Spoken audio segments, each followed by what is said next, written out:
Hey everybody, welcome back to the kitchen. Today we're going to be playing with Sous Vide tri-tip. Now, for those of you who don't know what Sous Vide is, it is a gourmet way of cooking a protein in a vacuum sealed bag in water to a specific degree. It sounds very fancy, I promise you. It's very easy to do. This is usually done low and slow, but the results are amazing. Anyways, in front of us today, we have a Wagyu sirloin tri-tip. Now, I don't know about you, but I love tri-tip because it's tender, it's juicy, and when done and seasoned right, oh, it is so good.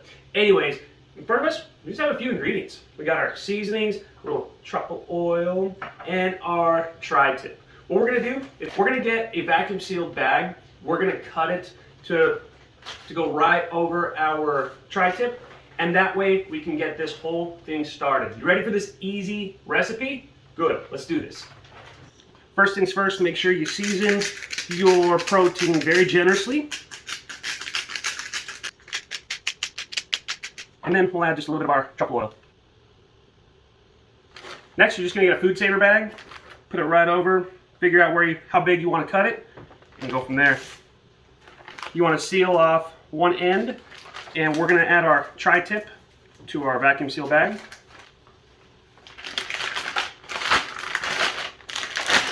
Now it's time to cryovac our tri-tip. If you got a machine, use it. If not, there's always the Ziploc bag method where you submerge it in water and close your bag once all the air is out. All right, we've got our little sous vide machine from Kitchen and Table, which is awesome. We're gonna submerge our tri-tip in the water, and we're gonna let this go and cook for about 2 hours. Now that it's cooked, we're gonna take this out, we're gonna open it up, and what we're gonna do is we're gonna get a good hard sear on it so that way you get that nice look on the outside with the tender juices on the inside. All you wanna do, just cut it open. Try to be careful not to let all the juices fall out. Heat up a saute pan so we can get that good sear on it. Get a little bit of some olive oil in the pan. We're starting to get a little light smoke around it. So let's put it in, sear it off a few minutes per side, and go from there. And flip it over. Another minute and a half. Next, we're gonna let this rest for about 7 to 10 minutes. You got that nice sear and crust on there. Hear that? It's what you want. So let it rest. Now we started cutting into it, so let's just continue.